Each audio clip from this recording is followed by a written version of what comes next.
Hi friends, ഹഫ്സാസ് kitchen ക്രാഫ്റ്റിലേക്ക് സ്വാഗതം. ഞാൻ സൗജ്യ. ആദ്യമായി ഞാൻ എല്ലാവർക്കും നന്ദി പറഞ്ഞുകൊണ്ടാണ് ഞാൻ ഇന്ന് സ്റ്റാർട്ട് ചെയ്യുന്നത്. ഇന്ന് എനിക്ക് എൻ്റെ ചാനൽ ഹഫ്സാസ് കിച്ചൺ ക്രാഫ്റ്റ് നോക്കി അതിലത്തെ റെസിപ്പീസ് പരീക്ഷിച്ചിട്ടുള്ള റിവ്യൂസാണിത്. എൻ്റെ ഫ്രണ്ട്സ് എനിക്ക് അയച്ചു തന്ന റിവ്യൂസാണ്. നിങ്ങൾ ഓരോരുത്തരുടെയും സപ്പോർട്ടോടെ മാത്രമാണ് ഞാൻ ഇതുവരെ എത്തിയത്. ഇനിയും തുടർന്ന് നിങ്ങളുടെ എല്ലാവരുടെയും സപ്പോർട്ട് ഞാൻ പ്രതീക്ഷിക്കുന്നു. ഞാൻ ഇന്നൊരു നമ്മുടെ ഡേറ്റ്സ് കൊണ്ടുള്ള ഒരു കേക്കാണ് കാണിക്കുന്നത്. ഞാൻ അതിനായി ഒരു കപ്പ് ഡേറ്റ്സ് ചൂടുവെള്ളത്തിൽ ഒരു മണിക്കൂറോളം കുതിർത്ത് വെച്ചതാണ്. അതാദ്യം നമുക്കൊന്ന് മിക്സിയിലൊന്ന് അടിച്ചെടുക്കാം. ഞാനിവിടെ 4 മുട്ട നന്നായി ബീറ്റ് ചെയ്ത് വെച്ചിട്ടുണ്ട്. അതുപോലെ തന്നെ 1 കപ്പ് മൈദയും ഒരു teaspoon baking powder, 1/2 teaspoon baking സോഡയും മിക്സ് ചെയ്ത് 1 പിഞ്ച് ഉപ്പും ചേർത്ത് ചലിച്ച് വെച്ചതാണ്. ഞാൻ ആദ്യം ഡേറ്റ്സ് ഒന്ന് മിക്സിയിൽ അടിച്ചെടുക്കുന്നുണ്ട്. നന്നായി ഫൈൻ പേസ്റ്റ് ആക്കി നമുക്ക് എടുക്കണം. അപ്പോൾ അതടിക്കാൻ ആവശ്യമായിട്ടുള്ള പാല് ചേർത്ത് അടിച്ചാൽ മതി. ഞാൻ അടിച്ചെടുത്തതിന് ശേഷം എനിക്ക് 1 കപ്പ് കിട്ടിയിട്ടുണ്ട്. അതുപോലെ പഞ്ചസാര നമുക്കൊന്ന് പൊടിച്ചെടുക്കാം. ശേഷം നമ്മൾ ബീറ്റ് ചെയ്ത് വെച്ചിട്ടുള്ള മുട്ടയിലിട്ട് നമുക്ക് പഞ്ചസാര പൊടിച്ച് വെച്ചത് ചേർത്ത് കൊടുക്കാം. ഞാനിത് ഡീറ്റെയിൽഡായിട്ട് പറയാത്തത്, ഞാൻ ഇതിനു മുമ്പ് കേക്കിൻ്റെ റെസിപ്പി ഒന്ന് അപ്ലോഡ് ചെയ്തിട്ടുണ്ട്. അതിൽ ഡീറ്റെയിൽഡ് കേക്ക് എങ്ങനെ ആദ്യം ഫസ്റ്റ് അറ്റംപ്റ്റ് ചെയ്യുന്നവർക്ക് എങ്ങനെ എളുപ്പത്തിൽ ഉണ്ടാക്കാം എന്നുള്ള രീതി ഞാൻ കാണിച്ചിട്ടുണ്ട്. അപ്പോൾ അതുകൊണ്ടാണ് ഞാൻ ഇതിൽ ഡീറ്റെയിൽഡായിട്ട് പറയാത്തത്. ഞാൻ ഇതിലോട്ട് 1 പിഞ്ച് വാനില എസൻസ് കൂടി ചേർത്ത് കൊടുത്തിട്ടുണ്ട്. ശേഷം നന്നായി ബീറ്റ് ചെയ്യാം. പിന്നെ ഞാൻ ചലിച്ച് വെച്ച പൊടിയിലിട്ട് 1 സ്പൂണ് കൊക്കോ പൗഡർ കൂടി ചേർത്തുന്നുണ്ട്. അതൊരു കളർ കിട്ടാൻ വേണ്ടിയിട്ടാണ്. അത് ഓപ്ഷനിലാണ്, വേണമെങ്കിൽ അത് ഒമിറ്റ് ചെയ്യാം. നന്നായി മിക്സ് ചെയ്ത് കൊടുത്തതിന് ശേഷം നമുക്ക് ആ ബാറ്റർ ഒന്ന് റെഡിയാക്കി എടുക്കാം. ഇനി നമ്മൾ വിസ്ക് വെച്ചിട്ടൊന്നും ഇതാക്കേണ്ട ആവശ്യമില്ല. നമുക്ക് ഒരു കയ്യിൽ എന്തെങ്കിലും ഉപയോഗിച്ച് ഒന്ന് ഇങ്ങനെ ഫോൾഡ് ചെയ്ത് കൊടുക്കാനേ പാടുള്ളൂ. ഈ മൈദാമാവ് നന്നായി മിക്സ് ആയതിനു ശേഷം നമുക്ക് ഡേറ്റ്സിന് പേസ്റ്റ് അതിലോട്ട് ചേർത്ത് കൊടുക്കാം. ശേഷം നന്നായി ഒന്ന് മിക്സ് ചെയ്ത് കൊടുക്കാം.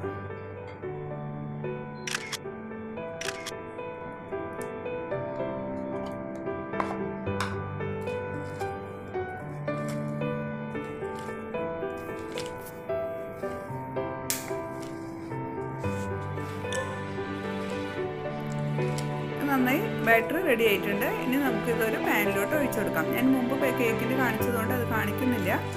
പിന്നെ ഞാൻ ഇതിൽ ചെറുതായിട്ട് ചെറിയ ഷേപ്സ് കൂടെ ഉണ്ടാക്കുന്നുണ്ട്. അത് മാത്രം ഒന്ന് കാണിച്ചു തരാം. ഞാൻ പാനിൽ കുറച്ച് ബട്ടർ തേച്ചതിന് ശേഷം നമ്മുടെ അടുത്ത് ഉണ്ടാവും ഷേപ്സ് കട്ടർ ഉണ്ടാവും. അത് ഒന്ന് ഞാൻ പാനിലോട്ട് എല്ലാം ഒന്ന് വെച്ച് കൊടുക്കുന്നുണ്ട്.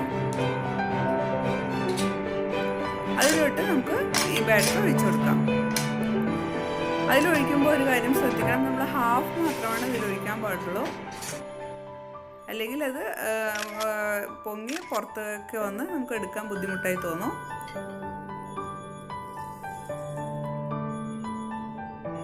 ഇനി ഈ സ്റ്റാറിൽ മാത്രം കുറച്ച് അധികമായിപ്പോയി. അപ്പോൾ അത് ഞാൻ കാണിച്ചു തരാം. അത് എടുക്കുമ്പോൾ എത്രത്തോളം ബുദ്ധിമുട്ടുണ്ടാവും എന്നുള്ളത്.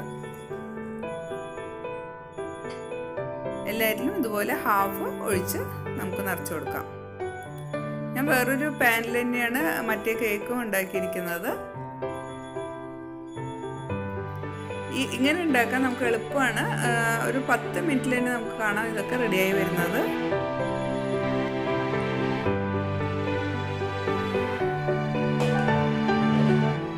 എല്ലാം നന്നായി റെഡി ആയിട്ടുണ്ട്. ഞാനിത് കേക്ക് വെച്ചതാണ്. നല്ല സോഫ്റ്റിൽ തന്നെ കിട്ടിയിട്ടുണ്ട്. ഇതിങ്ങനെ ഒന്ന് അടർത്തി കൊടുത്താൽ തന്നെ അത് കയ്യിലോട്ട് വരും. നമുക്ക് നല്ല ഷേപ്സിൽ നമുക്ക് കുട്ടികൾക്കൊക്കെ കൊടുക്കാൻ നല്ല വെറൈറ്റി ആയിട്ട് ഉള്ള കപ്പ് കേക്ക് പോലെ കൊടുക്കാം. പിന്നെ ഇത് ഡേറ്റ്സിൻ്റെ കേക്ക് ആയതുകൊണ്ട് നല്ല ഹെൽത്തി ആയിട്ടുള്ള കേക്കും കൂടിയാണ്. ചിലർ ഡേറ്റ്സ് കഴിക്കാത്ത കുട്ടികൾക്കൊക്കെ ഇത് ഹെൽത്തി ആയിട്ട് നമുക്കിത് ഇങ്ങനെ ഉണ്ടാക്കി കൊടുക്കാം. ഇതുപോലെ ഒന്ന് ചെറുതായിട്ടൊന്ന് പ്രസ് ചെയ്ത് കൊടുത്താൽ തന്നെ നമുക്കത് പുറത്തേക്ക് ഇങ്ങനെ കിട്ടും. പിന്നെ ഇങ്ങനെ ഷേപ്സ് ആക്കി കൊടുക്കുമ്പോൾ കുട്ടികൾ ഒന്നുകൂടെ ഇഷ്ടപ്പെട്ട് അത് കഴിക്കുന്നത് കാണാം. ഞാനിത് പറഞ്ഞില്ലേ, ചെറുതൊന്ന് കൂടുതൽ ഒഴിച്ചാൽ നമുക്കിങ്ങനെ എടുക്കാൻ ബുദ്ധിമുട്ടായിരിക്കും. ഇനി ഞാൻ ഇതിൽ ഈ കേക്കിൽ ചോക്ലേറ്റ് ഗനാഷയാണ് ഉണ്ടാക്കി ചേർത്തിരിക്കുന്നത് വിപ്പിംഗ് ക്രീമിന് പകരം. അതെങ്ങനെയെന്ന് നോക്കാം. അതിനായി 1 cup milk, 50 gram butter, 1/2 cup sugar, 1 tablespoon cocoa powder, ഈ 3 എണ്ണവും നന്നായി മിക്സ് ചെയ്ത് ഒന്ന് മെൽറ്റ് ചെയ്തെടുക്കണം. ഈ അളവ് മെൽറ്റ് ചെയ്താൽ മതി. കേക്കുകളൊക്കെ നല്ല സോഫ്റ്റ് ആയിട്ട് തന്നെ കിട്ടിയിട്ടുണ്ട്. ഇതിങ്ങനെ കഴിക്കാൻ തന്നെ നല്ല ടേസ്റ്റാണ്. ഗണേഷ് ഉണ്ടാക്കി ഒഴിക്കണം എന്നൊന്നുമില്ല, ഞാനൊന്ന് വീഡിയോക്ക് വേണ്ടിയിട്ടാണ് അത് ഉണ്ടാക്കി ഒഴിക്കുന്നത്. നല്ല ടേസ്റ്റുള്ള കേക്ക് തന്നെയായിരുന്നു. ഇത് കണ്ടില്ല, നല്ല സോഫ്റ്റ് ആയിട്ടുള്ള കേക്ക് റെഡി ആയിട്ടുണ്ട്. ഇനി നമുക്ക് ഒരു ഫോർക്ക് വെച്ച് ഇതിലേക്ക് ഒരു ഹോൾസ് ഉണ്ടാക്കിയതിന് ശേഷം syrup 4 tablespoon sugar, 4 tablespoon വെള്ളത്തിലൊന്ന് തിളപ്പിച്ച് ചൂടാറിയതിന് ശേഷം നമുക്ക് ഇതിലോട്ട് ഇങ്ങനെ ഒഴിച്ചു കൊടുക്കാം. ഒന്ന് കേക്ക് സോഫ്റ്റ് ആകാൻ വേണ്ടിയിട്ടാണ് നമ്മളിത് ചെയ്യുന്നത്. ശേഷം നമുക്ക് നമ്മൾ ഉണ്ടാക്കി വെച്ച ഗണേഷ് ഇതിലോട്ട് ഒഴിച്ചു കൊടുക്കാം.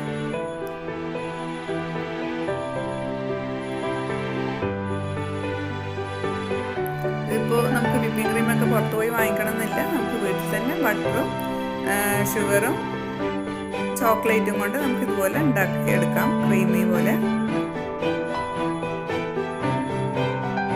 ഇത് ഞാൻ കൊക്കോ പൗഡർ ഇട്ടതുകൊണ്ടാണ് ഈ കളറ്. നമുക്ക് ഡാർക്ക് ചോക്ലേറ്റ് ഒക്കെ ഇടുകയാണെങ്കിൽ നല്ല ബ്ലാക്ക് കളർ തന്നെ നമുക്ക് കിട്ടും. അതുപോലെ കേക്കിൽ മുകളിലും അതുപോലെ ഒന്ന് ഷുഗർ സിറപ്പ് ഒന്ന് ഹോൾ ചെയ്തിട്ട് ഇട്ട് കൊടുത്തതിന് ശേഷം ഈ ഗണേഷ് ഒഴിച്ച് ഒന്ന് സെറ്റ് ചെയ്തെടുക്കാം.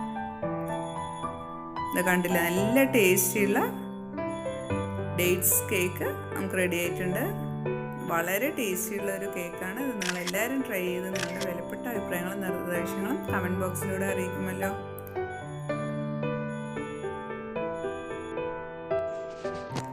ഞാൻ അപ്ലോഡ് ചെയ്യുന്ന എല്ലാ വീഡിയോസും നിങ്ങൾക്ക് കൃത്യമായി നോട്ടിഫിക്കേഷൻ ലഭിക്കാൻ താഴെ കാണുന്ന റെഡ് കളർ സബ്സ്ക്രിപ്ഷൻ ബട്ടൺ ഒന്ന് പ്രസ് ചെയ്ത് തൊട്ടുള്ള ബെല്ലൈക്കൺ കൂടെ പ്രസ് ചെയ്ത് അതിൽ ഓൾ എന്ന ഓപ്ഷൻ സെലക്ട് ചെയ്താൽ മാത്രമാണ് നിങ്ങൾക്ക് കൃത്യമായിട്ട് നോട്ടിഫിക്കേഷൻ ലഭിക്കുകയുള്ളൂ.